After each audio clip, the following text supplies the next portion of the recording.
नमस्कार दोस्तों, कलयुग के चमत्कार संतों की वाणी में आप सबका स्वागत है। दोस्तों, अगर आप इस चैनल पर नए हो तो कृपया बेल आइकन दबाकर इसे सब्सक्राइब कर लें ताकि हर आने वाली वीडियो की जानकारी आपको मिलती रहे। दोस्तों, इस समय पितृपक्ष चल रहा है और पितृपक्ष में हम अपने पितृदेवों की प्रसन्नता के लिए दान करते हैं, उनके लिए भोजन बनाकर ब्राह्मणों को खिलाते हैं और अपने घर की जो भी नकारात्मकता है उसको दूर करने का प्रयत्न करते हैं।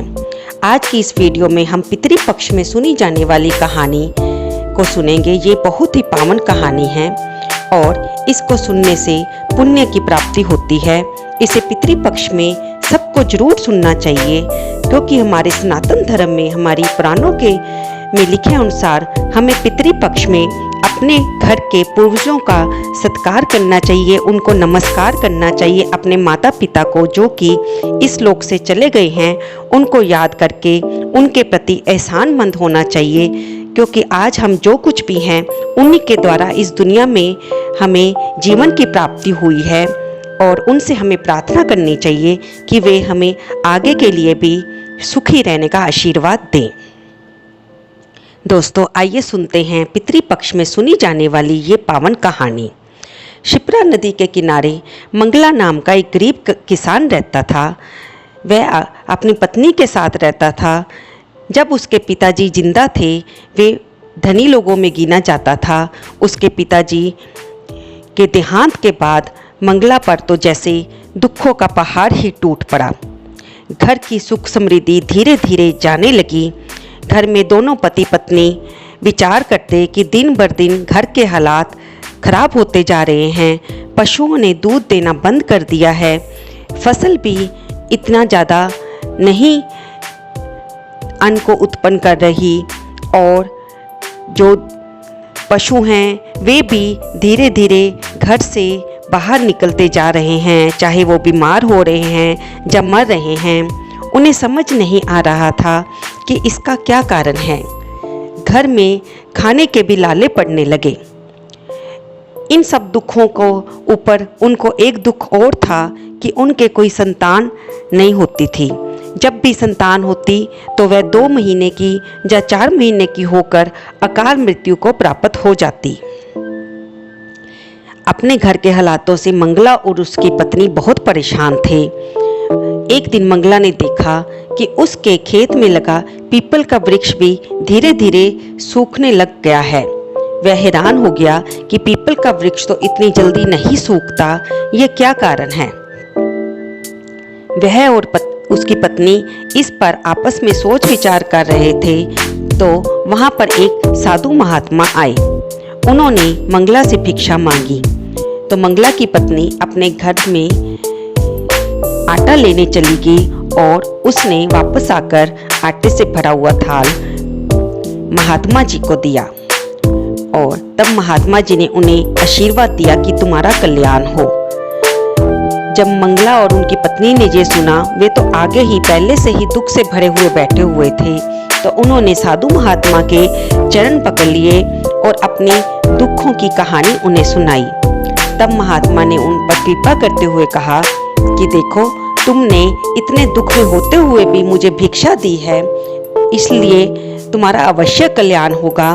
तुम इस पीपल के वृक्ष को रोज नियम पूर्वक कच्चे दूध से सुबह इसको जल चढ़ाओ और रोज सुबह सूर्य भगवान को भी जल अर्पित करो और शाम को इस पीपल के वृक्ष पर तेल का दीपक जलाओ और इनसे प्रार्थना करो कि वे तुम्हारे सभी दुखों को दूर करेंगे।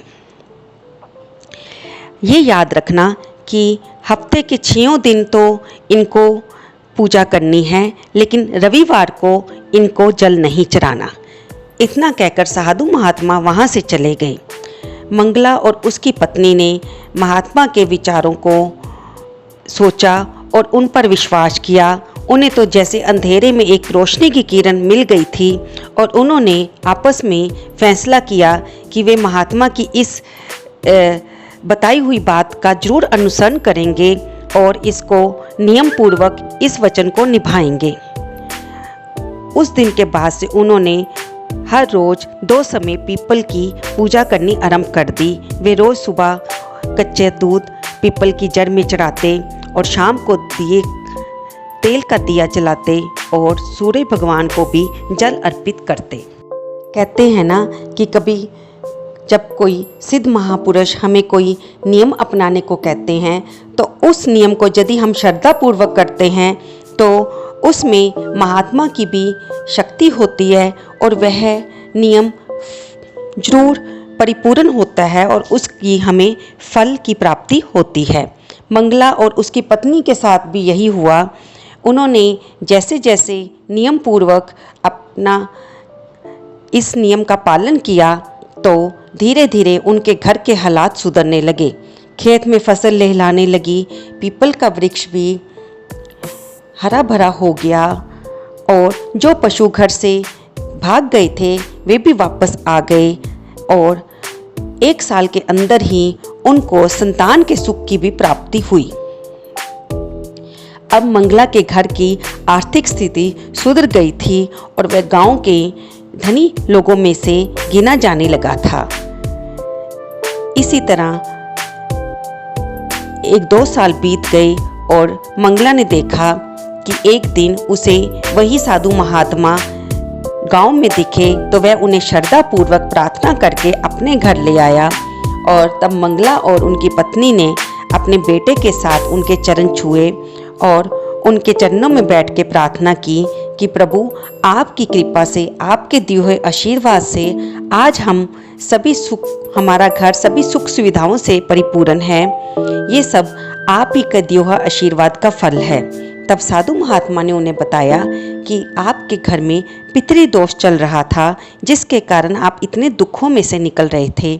मैंने तो सिर्फ उसका उपाय ही बताया था, वो तो तुमने श्रद्धापूर्वक उस नियम का पालन किया, इसलिए तुम्हारे पितरों ने भी तुम्हें आशीर्वाद दिया है और ये उनका आशीर्वाद ही है कि तुम्हारे सभी दुख खत्म हो गए हैं और तुम सभी सुखी सुविधाओं में से परिपूर्ण हो गए हो। तो दोस्तों, देखा आप सबने कि कैसे हम जब अपने पितरों को प्रसन्न करते हैं तो वे भी हमें सुखी रहने का आशीर्वाद देते हैं। हम सबको पितृपक्ष में ये कहानी अवश्य सुननी चाहिए। इस कहानी को पढ़ने वाले, सुनने वाले और हुंकारा भरने वाले का भगवान विष्णु और पितृदेव सभी भला करें। धन्यवाद दोस्तों। आपको ये कहानी कैसी लगी कृपया कमेंट बॉक्स में अवश्य लिखकर बताएं। इसे लाइक करें, शेयर करें और सब्सक्राइब करें। धन्यवाद दोस्तों। बोल विष्णु भगवान की जय, बोल पितृदेव की जय।